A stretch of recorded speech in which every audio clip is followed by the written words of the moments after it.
So a couple of mistakes that candidates do while negotiating job offers. I'm primarily talking about here on the scenario where you apply for a new role in a new company, but this could also very well apply to a promotion in your existing company.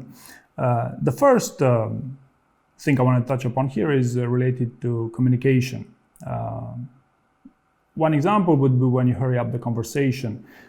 For example, immediately after the on-site interview, 3 days after, you follow up with them. Hey, how's it going? What happens? When will you have an answer for me? These things will not benefit you in any way, because you will be perceived as someone who really wants to hurry things up and has no leverage in the overall conversation. Of course, there's the exception where you have multiple competing offers, but from experience, that's a very, very isolated scenario. And usually, if you have multiple competing interviews, you will usually tell them this even before your on-site interview begins. So there's no reason for you to hurry up immediately after the interview to ask them, hey, when will you know something about the results. Also, during these times, it's quite normal for the decision to take 3 weeks or more. Usually, it's around 2 weeks for the well-known employers. The second communication issue I want to talk about here is being non-responsive at times. So let's say you receive the job offer, you say, yeah, I received the job offer, and then you say nothing for the next 10 days because you deliberate. Now, a better approach would be, of course, to spend those 5 minutes to send a thank you note for the job offer. Thank you very much for the job offer. I just need a couple of days to think about it, to talk about it with my family, if you want. So keeping all parties, keeping the other party updated during this process is quite essential, because it's them employing you after all. The other communication problem, and that's the last one I want to touch upon here, is the emails that you're sending. So when you're sending an email asking them for more money, or negotiating a better offer on an important milestone, you must spend time to craft that email properly. There are entire industries built on writing emails. There are companies with hundreds of employees who specialize on writing emails.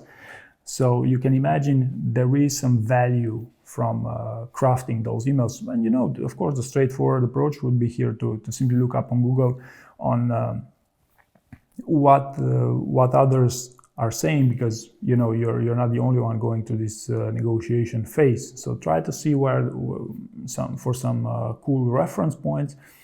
But ultimately, it must sound good to you. Just that you must invest a little bit of time into this process, because if it doesn't sound well, it won't be perceived as well as you want it to be perceived.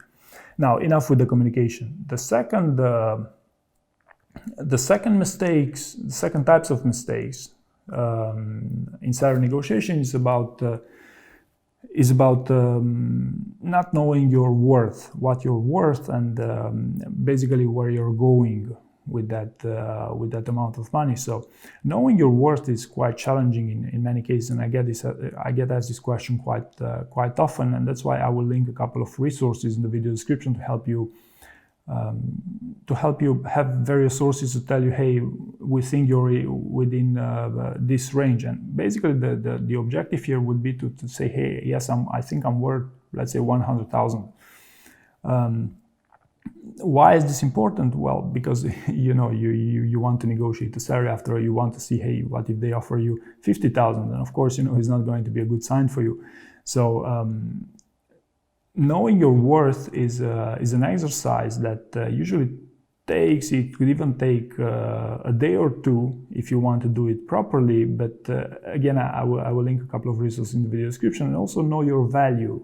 Like, do you think the role that you're applying for is an indispensable role for them? Do you think they are in a hurry? Do you have any other type of intelligence about this? And this, also help you to understand better what you're worth going into this role. On the same topic, you want to be a bit flexible here. In other words, if you decide you're worth 100,000, your salary band would be between, I don't know, 97,000 and 110, or maybe you want to push it to 115 because you think there is room to negotiate there. The reason why it's important to know the salary band is again, to know how to negotiate. For example, if you're 100,000 and they offer you 95,000. What you could do is to be straightforward and tell them, hey, I'm sorry, I cannot go below 100,000. I believe that's the minimum I can do. If they offer you 111,000, you will just accept it on the spot. Now, what usually happens is that they will offer you closer to 100,000, and you probably want to negotiate that a couple of times to say, hey, I think you want to go a bit higher. And if they refuse you multiple times, eventually you could also tell them, yeah, all right, we're fine on the salary, but what about the benefits? So you could eventually negotiate a little bit more on the benefits here. But knowing that band and what you're worth is pretty essential for you to know how to lead the conversation, because if you don't know these things, then they will actually lead the conversation. And that's not necessarily to your advantage, because salary negotiation is something that you should take seriously. And my experience again is that there's always the type of candidate who says, no matter how much money they will offer me, I will take the offer. And it's I don't know many candidates who got job offers in the first place with such an attitude. From my experience, it's always the candidates with high expectations and with the ones who set the bar high that get job offers and negotiate them, and oftentimes they even decline those offers. I can tell you another example that especially for Amazon, it's a very common scenario that it's only after the on-site interview that they decide the seniority of your role and therefore provide you with an offer. Of course, the ideal scenario is where they ask you, and they also ask people in advance, hey, what type of salary are you thinking about here? Just in order, to set the stage clear from the beginning of what are the expectations. I always encourage you, whenever you're talking about what are your expectations, to do your homework here. Even if they ask you this before the actual on-site interview, it's time well spent to spend one day to find what you're worth and to really think about it, what you're going to say there. Because if you say something on the very low end, then basically, you're disqualifying yourself in a way from getting a good job offer. Because even if you have a great interview, you get a job offer, but then you get a bad salary, you would compare yourself to someone, say, yeah, they make 120 and I make 100 and I'm better qualified than them. So again, this is why it's very important to know exactly what you're looking at. Not exactly, it's impossible to know exactly, but to know exactly to know better what you're worth going into these negotiations. And last but not least, don't disclose your salary unless you really have to. Like it's a very common strategy for the employers to ask you, okay, but how much money did you make in your last job? You could, say that I made good money in my last job, and I believe that this offer that I'm asking, this amount of money that I'm asking, is quite reasonable given my previous salary. So unless you really feel like there's no danger for you're really close, or that previous salary would be very much to your advantage, I would be very skeptical about giving them too much information, because after all, they know very well the salary band that they have for your role. So they have a lot more information about you than you have about them. So be reticent, be skeptical about giving them too much information about these things. And maybe one final note here. The best negotiations happen with a great plan in mind. And the ingredients of that plan were mostly covered in this discussion, but it would be to know your worth, to have your salary band, to know how essentially how aggressive you want to be in the conversation.